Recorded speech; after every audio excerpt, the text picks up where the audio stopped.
सत साहिब। गरीब शरणा पुरुष कबीर का, सब संतन की ओट। श्री गरीबदास रखिया करे, कबू न लागे चोट। घीसा तुम दाता हो खल्क के, जी मेरे करो प्रतिपाल। पल पल खबरा लेते रहो, साहिब गरीब निवाज। कबीर मन निर्मल हुआ, जैसे गंगा नीर। पाछे लाग्यो हर फिरे, कहत कबीर कबीर।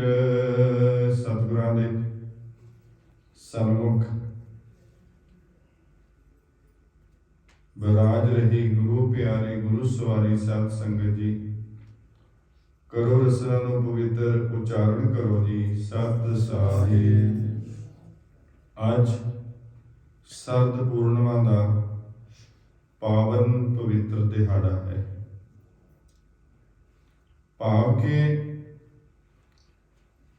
अज तो सर्दी की शुरुआत हो गई है। इस करके साडे ऋषि मुनिया ने इस पूर्णमासी को शरद पूर्णिमा भी कहा है।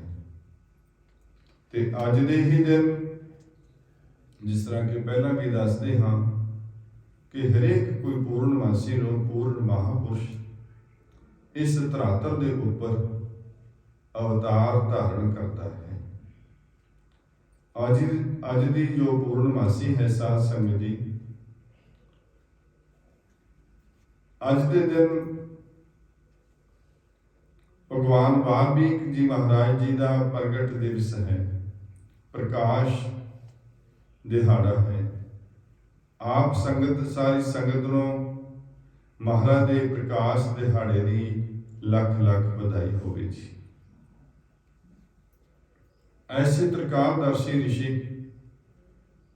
जिन्होंने कि 10,000 वर्ष पहला संस्कृत दे विच रामायण लिख दी, क्योंकि त्रिकालदर्शी ही दस सकता है कि आने वाले समय में की होना है। 1-2 साल नहीं 10,000 वर्ष कह देना बड़ा आसान है।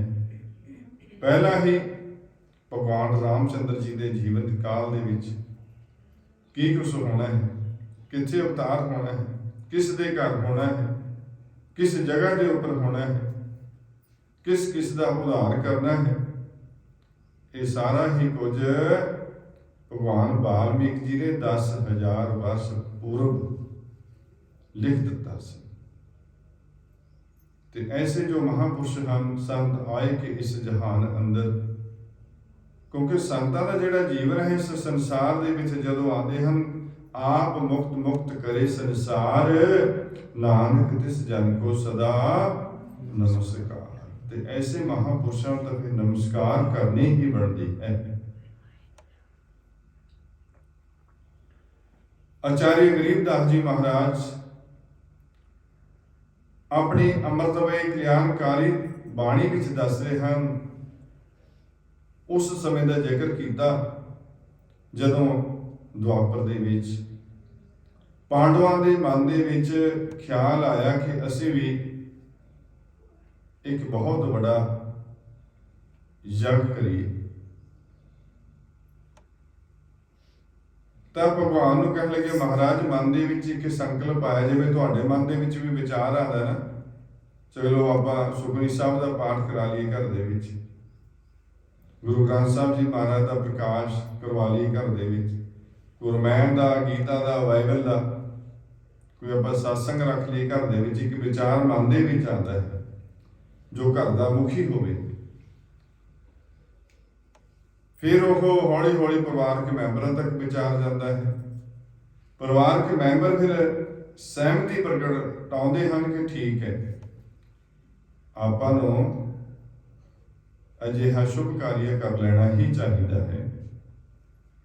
ਇਸੇ ਪ੍ਰਕਾਰ ਸਾਧ ਸੰਗਤ ਜੀ, ਪਾਂਡਵਾਂ ਦੇ ਮਨ ਦੇ ਵਿੱਚ ਆਇਆ ਕਿ ਅਸੀਂ ਇੱਕ ਬਹੁਤ ਵੱਡਾ ਯੱਗ ਕਰੀਏ, ਜਿਸ ਯੱਗ ਦੇ ਵਿੱਚ ਸਾਰੇ ਹੀ ਰਿਸ਼ੀ ਮੁਨੀਆਂ ਨੂੰ ਬੁਲਾਇਆ ਜਾਵੇ। ਭਗਵਾਨ ਦੇ ਕੋਲ ਪੰਜੇ ਪਾਂਡਵਾਂ ਨੇ ਪ੍ਰਸਤਾਵ ਰੱਖਿਆ ਕਿ ਮਹਾਰਾਜ ਸਾਡੇ ਮਨ ਦੇ ਵਿੱਚ ਇਹਦਾ ਖਿਆਲ ਹੈ। ਜਦੋਂ ਪੰਜੇ ਭਰਾ ਭਗਵਾਨ ਦੇ ਸਮੀਪ ਗਏ, ਨੇੜੇ ਗਏ, ਜਾ ਕੇ ਆਪਣਾ ਵਿਚਾਰ ਦੱਸੇ ਤਾਂ ਭਗਵਾਨ ਕਹਿਣ ਲੱਗੇ ਵੀ ਬੜੀ ਚੰਗੀ ਗੱਲ ਹੈ, ਬਿਲਮ ਪਾਪਮ ਨਾ ਬਿਲਮ ਪੁੰਨਿਅਮ। ਪਾਪ ਨੂੰ ਕਰਨ ਵਾਸਤੇ ਸਾਨੂੰ ਦੇਰ ਕਰਨੀ ਚਾਹੀਦੀ ਹੈ, ਲੇਕਿਨ ਸ਼ੁਭ ਕਰਮ ਕਰਨ ਵਾਸਤੇ ਸਾਨੂੰ ਦੇਰੀ ਨਹੀਂ ਕਰਨੀ ਚਾਹੀਦੀ। ਬਿਲਮ ਪਾਪਮ, ਬਿਲਮ ਮੈਨੇ ਦੇਰ, ਬਿਲਮ ਪਾਪਮ ਨਾ ਬਿਲਮ ਪੁੰਨਿਅਮ। ਪੁੰਨ ਕਰਮ ਜਿੰਨਾ ਛੇਤੀ ਹੋ ਸਕੇ ਕਰ ਦੋ, ਲੇਕਿਨ ਪਾਪ ਕਰਨ ਲੱਗੇ ਸੋਚੋ ਵਿਚਾਰੋ। ਤਾਂ ਪੰਜੇ ਪਾਂਡਵ ਕਹਿਣ ਲੱਗੇ ਮਹਾਰਾਜ ਜੀ, ਸਾਡਾ ਜੱਗ ਸਫਲ ਹੋਏਗਾ ਜਾਂ ਅਸਫਲ ਹੋਏਗਾ, ਕੀ ਨਿਸ਼ਾਨੀ ਹੈ? ਤਾਂ ਭਗਵਾਨ ਕ੍ਰਿਸ਼ਨ ਜੀ ਕਹਿਣ ਲੱਗੇ ਭਾਈ, ਤੁਹਾਡਾ ਅਗਰ ਜੱਗ ਸਫਲ ਹੋ ਗਿਆ ਤਾਂ ਸੰਖ ਆਪਣੇ ਆਪ ਵੱਜੂਗਾ। ਕੀ ਨਿਸ਼ਾਨੀ ਕਹੀ ਭਗਵਾਨ ਕ੍ਰਿਸ਼ਨ ਜੀ ਨੇ ਕਿ ਅਗਰ ਤੁਹਾਡਾ ਜੱਗ ਸਫਲ ਹੋ ਗਿਆ ਤਾਂ ਸੰਖ ਇੱਕ ਮੇਜ਼ ਦੇ ਉੱਪਰ, ਤਖਤ ਦੇ ਉੱਪਰ ਰੱਖ ਦਿਓ, ਉਹ ਸੰਖ ਆਪਣੇ ਆਪ ਵੱਜੂਗਾ, ਕੋਈ ਬੰਦਾ ਨਹੀਂ ਬੁਲਾਏਗਾ ਉਸ ਨੂੰ। ਕਹਿ ਲਗੇ ਜੀ ਠੀਕ ਹੈ। ਹਲਵਾਈ ਨੂੰ ਬੁਲਾਇਆ ਗਿਆ, ਜਿਵੇਂ ਆਪਣਾ ਹੁਣ ਸਮਾਗਮ ਸੀ ਨਾ 41ਵਾਂ, ਤੇ ਹਲਵਾਈ ਨੂੰ ਮਹੀਨਾ 20 ਦਿਨ ਪਹਿਲਾਂ ਬੁਲਾਇਆ ਜਾਂਦਾ ਹੈ, ਜੋ ਪੱਕੇ ਹਲਵਾਈ ਨੇ, ਕੀ ਕੁਛ ਕਰਨਾ, ਕਿੱਦਾਂ ਬਣਾਉਣਾ, ਕੀ ਚਾਹੀਦਾ। ਹਲਵਾਈ ਬਣਾਏ ਗਏ, ਬੁਲਾਇਆ ਗਿਆ ਤੇ 56 ਪ੍ਰਕਾਰ ਦਾ ਭੋਜਨ ਤਿਆਰ ਕਰਨਾ ਸੀਗਾ। ਕਿੰਨੇ ਪ੍ਰਕਾਰ ਦਾ, ਵਿੱਚ ਮਿਠਾਈਆਂ, ਵਿੱਚ ਸਾਰਾ ਕੁਛ, 56 ਪ੍ਰਕਾਰ ਦਾ, 56 ਕਿਸਮ ਦਾ। ਜਿਸ ਤਰ੍ਹਾਂ ਹੁਣ ਆਪਾਂ ਮਹਾਂਪੁਰਸ਼ਾਂ ਨੂੰ ਨਿਮੰਤਰਣ ਸੱਦਾ ਪੱਤਰ ਦਿੰਦੇ ਆ, ਸੱਦਾ ਪੱਤਰ ਦੇਣਾ ਸ਼ੁਰੂ ਕਰ ਦਿੱਤਾ। ਜੰਗਲਾਂ ਦੇ ਵਿੱਚ ਜਾ ਕੇ ਸਾਧ ਸੰਗਤ ਜੀ, ਦਿੱਤੇ ਹੋਏ ਸਮੇਂ ਦੇ ਅਨੁਸਾਰ, ਦਿੱਤੀ ਹੋਈ ਤਰੀਕ ਦੇ ਅਨੁਸਾਰ ਮਹਾਂਪੁਰਸ਼ ਆਣੇ ਸ਼ੁਰੂ ਹੋ ਗਏ। ਜਿਸ ਤਰ੍ਹਾਂ ਕਿ ਆਪਣੇ ਮਹਾਂਪੁਰਸ਼ ਆਣੇ ਸ਼ੁਰੂ ਹੋ ਜਾਂਦੇ ਨੇ ਨਾ, ਸਭ ਹੈਰਾਨ ਹੋ ਜਾਂਦੇ ਨੇ, ਦਿਨੇ ਕੀ ਰਾਤ ਨੂੰ ਕੀ ਮਹਾਂਪੁਰਸ਼ ਆ ਰਹੇ ਨੇ ਨਾ ਆਪਣੇ ਕੁਟੀਆਂ ਦੇ ਵਿੱਚ। ਉਸੀ ਪ੍ਰਕਾਰ ਹੀ ਪਾਂਡਵਾਂ ਦਾ ਜੋ ਪੰਡਾਲ ਬਣਾਇਆ ਹੋਇਆ ਸੀ, ਉਸ ਵਿੱਚ ਮਹਾਂਪੁਰਸ਼ ਆਣੇ ਸ਼ੁਰੂ ਹੋ ਗਏ। ਕੋਈ 2 ਦਿਨ ਪਹਿਲਾਂ ਆ ਗਿਆ, ਕੋਈ 1 ਦਿਨ ਪਹਿਲਾਂ ਆ ਗਿਆ, ਕੋਈ ਸਮੇਂ ਅਨੁਸਾਰ ਆਇਆ। ਪੰਜੇ ਪਾਂਡਵ, ਦ੍ਰੋਪਦੀ ਬੜੀ ਖੁਸ਼ੀ ਦੇ ਨਾਲ ਮਹਾਂਪੁਰਸ਼ਾਂ ਨੂੰ ਭੋਜਨ ਛਕਾਇਆ। ਜਦੋਂ ਮਹਾਂਪੁਰਸ਼ਾਂ ਨੂੰ ਭੋਜਨ ਛਕਾਇਆ, ਦਕਸ਼ਨਾ ਦਿੱਤੀ ਗਈ। ਜਿਵੇਂ ਆਪਾਂ ਹੁਣ ਦਕਸ਼ਨਾ ਦਿੰਦੇ ਆ ਨਾ, ਇਹ ਦਕਸ਼ਨਾ ਦਿੱਤੀ ਜਾਂਦੀ ਹੈ ਭੰਡਾਰੇ ਦੇ ਵਿੱਚ। ਸਾਡਾ ਭੋਜਨ ਤਾਂ ਸਾਡਾ ਭੰਡਾਰਾ ਸਫਲ ਹੋਣਾ ਹੈ। ਜੇ ਦਕਸ਼ਨਾ ਨਾ ਦੇਈਏ ਤਾਂ ਭੰਡਾਰਾ ਸਾਡਾ ਸਫਲ ਨਹੀਂ ਹੋਣਾ ਹੈ। ਇੱਕ ਆਮ ਲੰਗਰ ਲਗਾ ਦੇਣਾ ਉਹ ਗੱਲ ਵੱਖਰੀ ਹੈ, ਲੇਕਿਨ ਜੋ ਮਹਾਂਪੁਰਸ਼ਾਂ ਦੇ ਆਸ਼ਰਮ ਦੇ ਵਿੱਚ, ਸਥਾਨ ਦੇ ਵਿੱਚ ਭੰਡਾਰਾ ਹੁੰਦਾ ਹੈ, ਜਿਸ ਨੂੰ ਕਿ ਦੰਦ ਘਸਾਈ ਵੀ ਕਿਹਾ ਜਾਂਦਾ ਹੈ, ਉਹ ਦਕਸ਼ਨਾ ਦੇਣੀ ਬਹੁਤ ਜ਼ਰੂਰੀ ਹੈ। ਮਹਾਂਪੁਰਸ਼ਾਂ ਨੇ ਭੋਜਨ ਛਕਿਆ, ਪਾਂਡਵਾਂ ਨੇ ਦਕਸ਼ਨਾ ਦਿੱਤੀ, ਜਥਾ ਸ਼ਕਤੀ ਜੋ ਵੀ ਸੀ ਵਸਤਰ ਦਿੱਤੇ।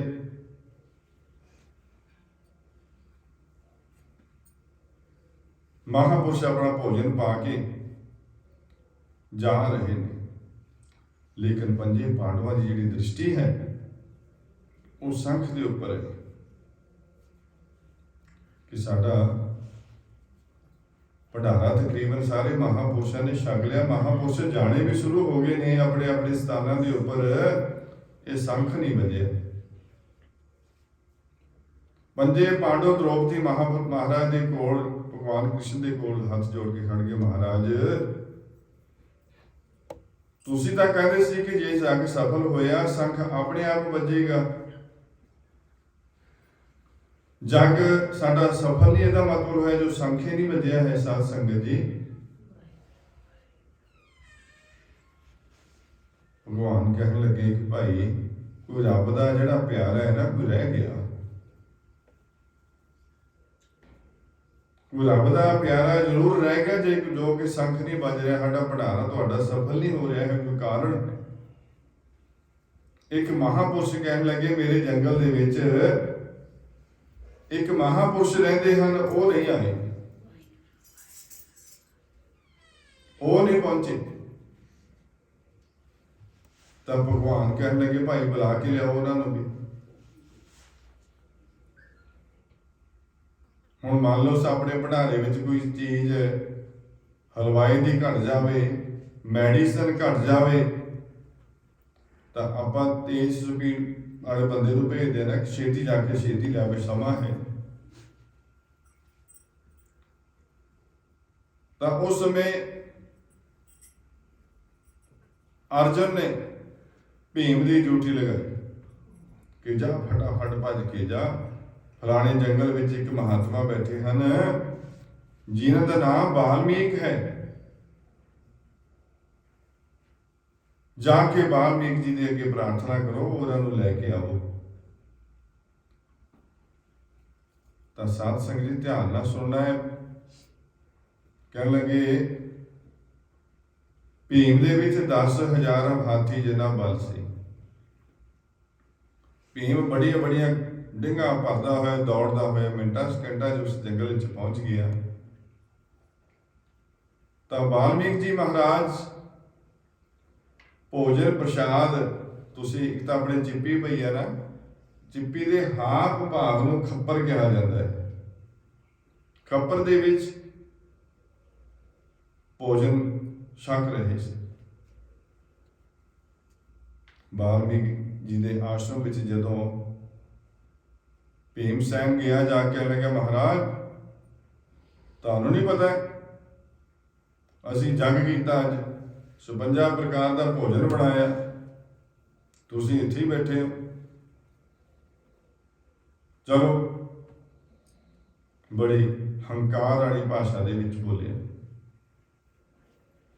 ਵਾਲਮੀਕ ਜੀ ਮਹਾਰਾਜ ਕਹਿਣ ਲੱਗੇ ਭਾਈ ਮੈਂ ਤਾਂ ਭੋਜਨ ਇੱਕ ਟਾਈਮ ਪਾਣਾ ਪਾ ਚੁੱਕਿਆ, ਤੇਰੇ ਸਾਹਮਣੇ ਆ ਦੇਖ ਲੈ, ਹੁਣ ਮੈਨੂੰ ਕੋਈ ਇੱਛਾ ਨਹੀਂ ਹੈ। ਕਹਿੰਦੇ ਖਾ ਲਓ ਤੁਸੀਂ ਵੀ ਜਾ ਕੇ, ਮਿਠਾਈਆਂ ਬਹੁਤ ਕਿਸਮ ਦੀਆਂ ਨੇ। ਉਹ ਕਹਿੰਦੇ ਮੈਨੂੰ ਹੁਣ ਇੱਛਾ ਹੀ ਨਹੀਂ ਹੈ। ਚੰਗਾ, ਕਹਿੰਦਾ ਤੁਹਾਡੀ ਮਰਜ਼ੀ ਹੈ। ਸਾਧ ਸੰਗਤ ਜੀ ਭੀਮ ਸੈਨ ਖਾਲੀ ਮੁੜਿਆ ਆ ਕੇ ਕਹਿਣ ਲੱਗਿਆ, ਪੰਜੇ ਪਾਂਡਵ ਉਧਰ ਦੇਖ ਰਹੇ ਸੀ, ਭਗਵਾਨ ਕ੍ਰਿਸ਼ਨ ਜੀ ਵੀ ਦੇਖ ਰਹੇ ਸੀ ਕਿ ਮਹਾਰਿਸ਼ੀ ਵਾਲਮੀਕ ਜੀ ਆਉਣਗੇ, ਭੀਮ ਸੈਨ ਲੈ ਕੇ ਆਊਗਾ। ਪਰ ਭੀਮ ਸੈਨ ਇਕੱਲਾ ਹੀ ਮੁੜਿਆ। ਪੁੱਛਿਆ ਗਿਆ ਕਿਉਂ ਮਹਾਂਪੁਰਸ਼ਾਂ ਨੂੰ ਲੈ ਕੇ ਨਹੀਂ ਆਏ? ਕਹਿ ਲੱਗੇ ਜੀ ਉਹ ਨਹੀਂ ਆਉਂਦਾ। ਉਹ ਕਹਿੰਦਾ ਮੈਂ ਤਾਂ ਭੋਜਨ ਪਾ ਚੁੱਕਿਆ। ਭਗਵਾਨ ਸਮਝ ਗਏ ਕਿ ਇਹ ਜਿਹੜੀ ਹੈ ਨਾ ਭਾਸ਼ਾ ਨੇ ਹੰਕਾਰ ਵਾਲੀ ਬੋਲੀ ਹੋਣੀ ਹੈ, ਮਹਾਤਮਾ ਨੇ ਨਿਮਰਤਾ ਵਾਲੀ ਭਾਸ਼ਾ ਨਹੀਂ ਬੋਲੀ। ਭਗਵਾਨ ਚੁੱਪ ਹੋ ਗਏ। द्रौपदी ਕਹਿ लगी महाराज अगर मैनू आ गया होवे तो मैं जाना। भगवान कहने लगे भाई तू चल। नाल 2-3 बीबियां हो गई। उस जंगल दे विच पहुंचे। वाल्मीकि जी के आश्रम से जो पहुंचे, वाल्मीकि जी आश्रम से बैठे हैं तो द्रौपदी के दूसरी बीबियां भी नमस्कार करके बैठ गई। बैठने तो उपरांत महापुरुष कहने लगे भाई किवें आए तुसी? तो द्रौपदी कह लगी महाराज आप जी के ग्रह विखे अज जग है, कृपा करो तुसी भी चरण पाओ, तुसी भी भोग लाओ, जग सफल हो जावे। तो भगवान वाल्मीकि जी कहने लगे बीबा असी तो प्रशादा 8 पहरा खाने खा चुके हैं।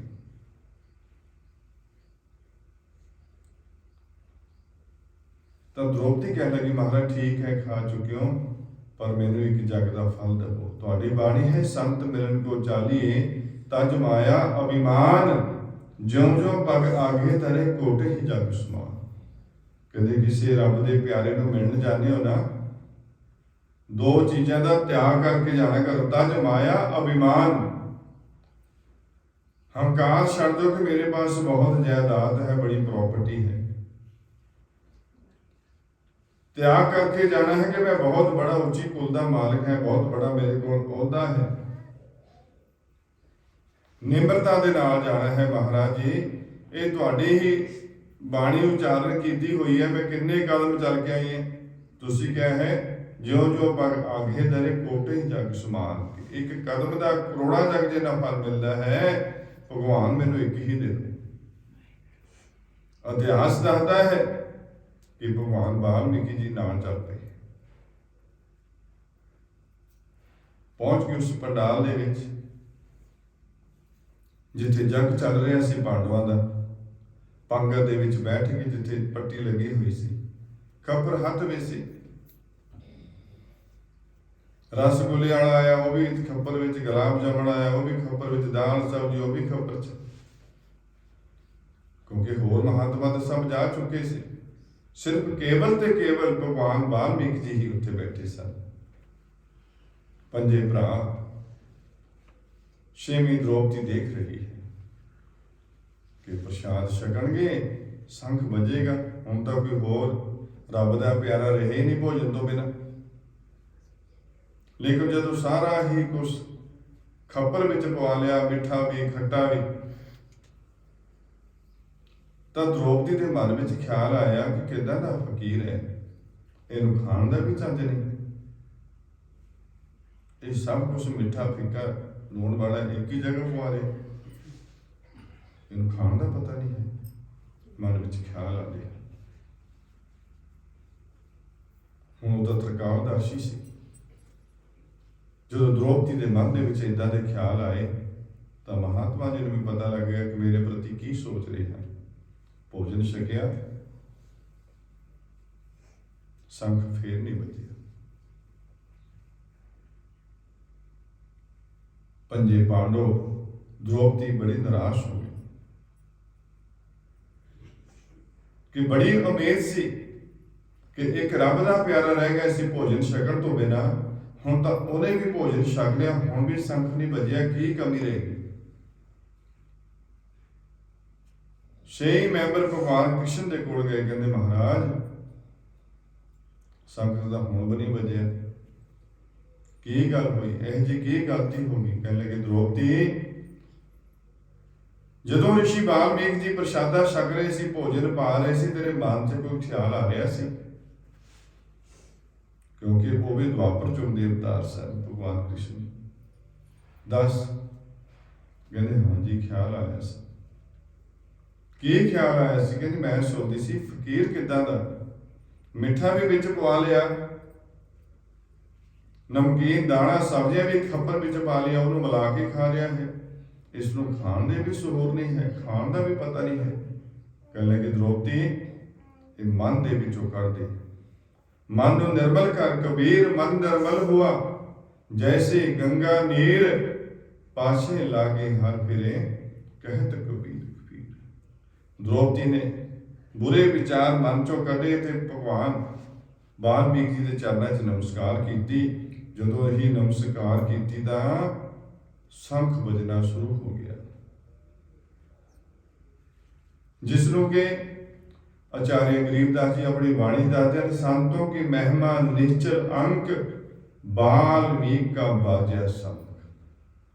कि संतां दी महापुरुषों की ऐसी महिमा है कि वाल्मीकि जी को जब प्रसन्न हो गए ऋषि, तो शंख अपने आप ही बज गया। ऐसे वो त्रिकालदर्शी भगवान वाल्मीकि जी महाराज, जिन्हों का कि आज प्रकाश उत्सव है। इस करके साध संगत जी, जदों भी महापुरुषों के कोल जाने हो, संत शरण जो जन पड़े सो जन उदर नहार, संत की निंदिया नानका बहुर बहुर अवतार। महापुरुषों को जदों भी जाना है, जिन्ना भी समय है, संसारी गल्लां नहीं करनी है। ਉੱਥੇ ਬੈਠ ਕੇ ਆਪਣੇ ਸਵਾਸਾਂ ਨੂੰ ਸਫਲ ਕਰਨਾ ਹੈ। ਅਸੀਂ ਲੇਖਾ ਦੇਣਾ, ਜਿੰਨੇ ਵੀ ਬੈਠੇ, ਚਾਹੇ ਬੜੇ ਚਾਹੇ ਛੋਟੇ, ਸਾਤੋਂ ਇੱਕ ਇੱਕ ਸਾਹ ਦਾ ਪਤਾ ਲੇਖਾ ਮੰਗਿਆ ਜਾਣਾ ਹੈ। 2 ਰਾਈਟਰ, 2 ਲਿਖਣੇ ਵਾਲੇ ਸਾਡੇ ਕੰਧਿਆਂ ਦੇ ਉੱਪਰ ਬੈਠੇ ਹਨ, ਚਿੱਤਰ ਔਰ ਗੁਪਤ। ਚਿੱਤਰ ਦਿਨ ਦੀ ਕਾਰਵਾਈ ਲਿਖਦੇ ਹਨ, ਗੁਪਤ ਰਾਤ ਦੀ ਕਾਰਵਾਈ ਲਿਖਦੇ ਹਨ। ਇਹ 2 ਰਿਪੋਰਟਾਂ ਸਾਡੀਆਂ ਬਣ ਕੇ ਜਾਣੀ ਜਦੋਂ ਅਸੀਂ ਸਰੀਰ ਛੱਡਣਾ। ਉਹ ਦੋਨੇ ਰਿਪੋਰਟਾਂ ਦੇ ਅਨੁਸਾਰ, ਚਿੱਤਰ ਔਰ ਗੁਪਤ ਦੀ ਰਿਪੋਰਟਾਂ ਦੇ ਅਨੁਸਾਰ ਸਾਨੂੰ ਫਿਰ ਅੱਗੇ ਸਵਰਗ ਨਰਕ ਜਿਹਨੂੰ ਅਸੀਂ ਕਹਿੰਦੇ ਹਾਂ ਉਹ ਮਿਲਣਾ। ਇਸ ਕਰਕੇ ਹਮੇਸ਼ਾ ਵੀ ਜਦੋਂ ਵੀ ਅਸੀਂ ਕਿਸੇ ਧਾਰਮਿਕ ਸਥਾਨ ਦੇ ਉੱਪਰ ਜਾਂਦੇ ਹਾਂ, ਕਿਸੇ ਮਹਾਂਪੁਰਸ਼ਾਂ ਦੀ ਸ਼ਰਨ ਵਿੱਚ ਜਾਂਦੇ ਹਾਂ, ਤਾਂ ਸਾਨੂੰ ਸੰਸਾਰੀ ਗੱਲਾਂ ਨੂੰ ਛੱਡ ਦੇਣਾ ਚਾਹੀਦਾ ਹੈ। ਮਤ ਕੋ ਭਰਮ ਭੁਲੇ ਸੰਸਾਰ, ਗੁਰ ਬਿਨ ਕੋ ਨਾ ਉਤਰੇ ਪਾਰ। ਇਹ ਮਤ ਭੁੱਲਣਾ ਕਿ ਅਸੀਂ ਅੱਜ ਗਵਾਂਢੀ ਨੂੰ ਦਾਗ ਲਾਇਆ ਹੈ, ਮੈਂ ਕਿਹੜਾ ਮਰਨਾ। ਇਹ ਇੱਕ ਦਿਨ ਸਾਡੇ ਉੱਪਰ ਵੀ ਆਣਾ ਹੈ। महाराज कहते हैं बड़े बड़े जो दिखे लोग, इनको व्यापन चिंता रोग। जिन्हें जिन्हें ਅਸੀਂ बड़े आदमी देखते हैं, कई दफा मन च आता है कि बहुत बड़ा है, लेकिन उन्होंने होर ज्यादा चिंता कर। इस करके महाराज कहते हैं इस पौड़ी ते जो दर चुके सो आए जाए दुख पाइंदा। ਇਹ पौड़ी है साडी, ये तो अगर चुक गए ना, कई दफा आप गलती ਦੇ ਵਿੱਚ ਇੱਕ ਅੱਧਾ ਡੰਡਾ ਚੁੱਕ ਜਾਂਦੇ हैं, ਤਾਂ ਦੇਖ ਲਓ ਵੀ ਪੈਰ ਨੂੰ ਮੋਚ ਆ ਜਾਂਦੀ ਹੈ, ਜਾਂ ਕੋਈ ਲੱਤ ਵਗੈਰਾ ਬਾਹਰ ਟੁੱਟੇ ਜਾਂਦੇ ਨੇ ਕਰਕੇ। ਇਹ ਸਾਡੀ ਇੱਕ ਪੌੜੀ ਹੈ। ਸੰਤ ਕਾ ਮਾਰਗ ਧਰਮ ਕੀ ਪੌੜੀ, ਕੋ ਬੜਭਾਗੇ ਪਾਵੇ। ਅਸੀਂ ਨਾਮ ਨਹੀਂ ਜਪेंगे ਤਾਂ ਕੀ ਕੁਛ ਕਰਨਾ ਪਵੇਗਾ। ਕਿ ਸ਼ਬਦ ਹੈ ਨਾਮ ਬਿਨਾ ਦੁਖ ਪਾਵੇ ਹਰੀ ਕੇ, ਨਾਮ ਬਿਨਾ ਦੁਖ ਪਾਵੇ, ਨਾਮ ਬਿਨਾ ਦੁਖ ਪਾਵੇ ਹਰੀ ਕੇ, ਨਾਮ ਬਿਨਾ ਦੁਖ ਪਾਵੇ।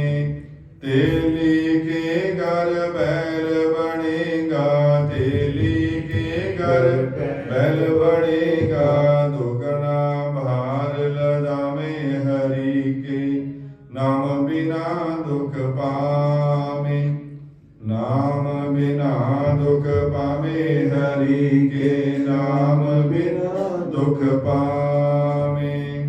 घर में चले 50 कोसा, घर में चले 50 कोसा, बाहर जान ना पावे हरि के, नाम बिना दुख पावे, नाम बिना दुख पावे हरि के, नाम बिना दुख पावे। कागा कुत्ता बन के जग में, कागा कुत्ता बन के जग में, झूठा टुकड़ा खावे हरि के, नाम बिना दुख पावे, झूठा टुकड़ा खावे हरि के, नाम बिना दुख पावे, नाम बिना दुख पावे हरि के, नाम बिना दुख पावे। बाजीगर का बंदर बन के, बाजीगर का बंदर बन के, घर घर नाच दिखावे हरि के, नाम बिना दुख पावे जी। घर घर नाच दिखावे हरि के, नाम बिना दुख, नाम बिना दुख पावे हरि के, नाम बिना दुख पावे। दासन दास बिना हरि भगति, दासन दास बिना गुर भगति, अमृत के तो पीवे हरि के, नाम बिना दुख पावे, अमृत के तो पीवे हरि के, नाम बिना दुख पावे जी, नाम बिना दुख पावे हरि के, नाम बिना दुख पावे। इस करके साध संगत जी, नाम तो बिना इस जीवनों दुख ही दुख हम। डिठा सब संसार सुख न नाम बिन। कोई सारे वर्ल्ड की यात्रा कर लवे, वो भी हार के ही कहूगा कि भाई नाम तो बिना सुख नहीं, जो सुख को चाहे सदा शरण राम की ले। इस करके श्वास श्वास द्वारा उस परमपिता परमात्मा का, उस हरि का, उस नारायण का, उस वैगुरु का, उस अल्लाह का, उस गॉड का सानू नाम लेना चाहिए जी। उच्चारण करो जी, सत साहिब।